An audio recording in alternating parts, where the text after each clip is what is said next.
अस्सलामुअलैकुम वरहमतुल्लाहि वबरकातुहू। मेरे प्यारे भाइयों और दोस्तों, उम्मीद करता हूँ कि अल्हम्दुलिल्लाह आप सभी खैरियत से होंगे। हम सभी जानते हैं कि यौम आज़ादी 15 अगस्त का दिन बहुत ही नज़दीक आ गया है। पूरा भारत आज़ादी का जश्न मना रहा है, मगर सवाल यह है, क्या हमें पता है ये आज़ादी हमें कैसे मिली? कितने लोगों ने अपने खून से ये जमीन सींची और क्या मुसलमानों ने कोई योगदान दिया इस आज़ादी की लड़ाई में? चलिए जानते हैं भारत कैसे गुलाम हुआ। हम सब जानते हैं 1600 ईस्वी में British East India Company Bharat आई व्यापार के बहाने। धीरे धीरे चालाकी से इस मुल्क की दौलत, संस्कृति और अखलाक को लूटना शुरू कर दिया। 1757 में प्लासी की लड़ाई के बाद से अंग्रेजों का असली राज शुरू हुआ और फिर 1857 में जो पहला बड़ा विद्रोह हुआ वो था 1857 की पहली आज़ादी का जंग। 1857 की क्रांति मुसलमानों की अगुवाई। इस क्रांति का नेतृत्व किया बहादुर शाह जफर ने, दिल्ली के आखिरी मुगल बादशाह। उनके साथ खड़े थे बेगम हजरत महल, नाना साहेब, तांत्या टोपे, बख्त खां और मौलवी अहमदुल्ला शाह। इस जंग में हिंदू मुस्लिम एक साथ लड़े, एक साथ शहीद हुए।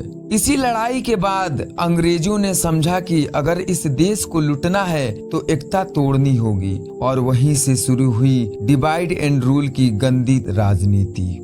मुसलमानों की कुर्बानियां। इतिहास गवाह है, मुसलमानों ने आजादी के लिए सिर्फ नारे नहीं लगाए बल्कि अपने सीने भी दिए हैं। आइए सुनते हैं कुछ नाम जो शायद किताबों से मिटा दिए गए हैं मगर हकीकत में अमर रहे। टीपू सुल्तान, मैसूर का शेर जिसने कहा, शेर की एक दिन की जिंदगी गिद्दड़ की 100 साल की जिंदगी से बेहतर होती है। अशफाकुल्लाह खान, जिन्होंने हंसते हंसते फांसी के फंदे को चूमा और आखिरी दुआ मांगी, या अल्लाह मेरे मुल्क को आजादी दे दे। और वो एक ऐसा नाम जो हम सभी के दिलों में बसते हैं और हम सभी के जुबां पे, लबों पे हमेशा रहते हैं। मौलाना अबुल कलाम आजाद, जो सिर्फ धार्मिक विद्वान नहीं बल्कि भारत के पहले शिक्षा मंत्री भी बने। उन्होंने कहा, मैं मुसलमान हूँ और मुझे उस पर गर्व है, लेकिन उससे भी पहले मैं एक भारतीय हूँ। और भी बहुत सारे लोग जैसे मौलाना हुसैन अहमद मदनी, शाह वलीउल्लाह, जमाते उलमे हिंद,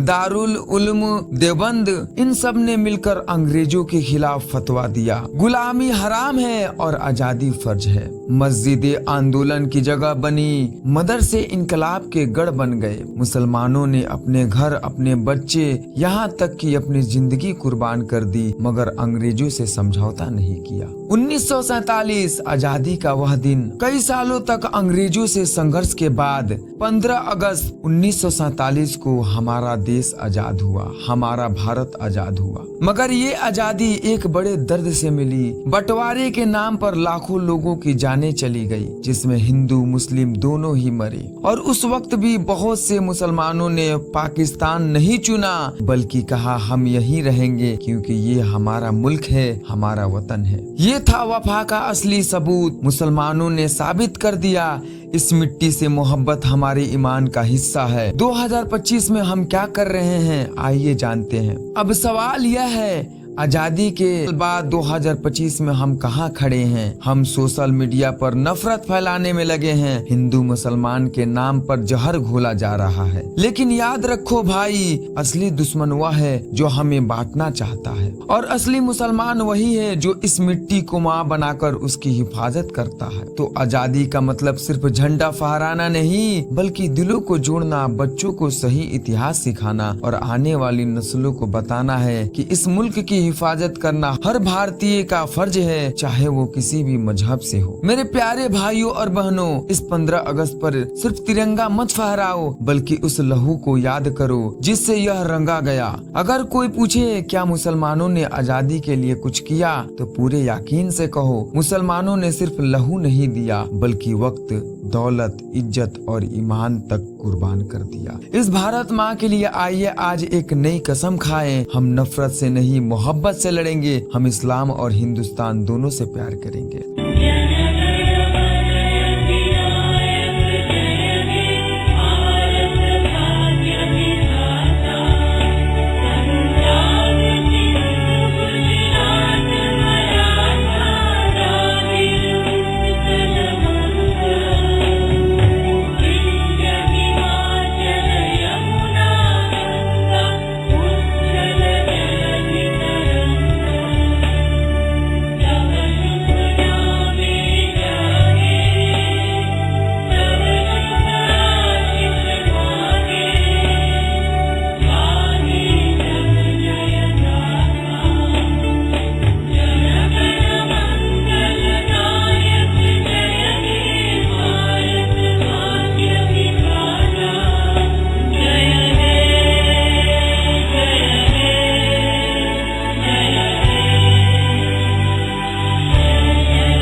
तो मेरे प्यारे भाइयों और बहनों, इस वीडियो को उन सारे हिंदू और मुस्लिम भाइयों के पास पहुंचाओ जो हमारे हिंदुस्तान में रहते हैं और हमारे वतन से मोहब्बत करते हैं। उन सारे दोस्तों यारों के पास पहुंचाओ जो हिंदू मुस्लिम के बीच नफरत फैलाते हैं, और उन्हें ये पता चले कि हिंदू मुस्लिम के बीच नफरत फैलाकर वो कितनी बड़ी गलती कर रहे हैं। अभी से वो सुधर जाए और एकता बनाए, हिंदू मुस्लिम एक होकर अपने वतन की शान बढ़ाए। जय हिंद, वस्सलाम और ईद आजादी मुबारक।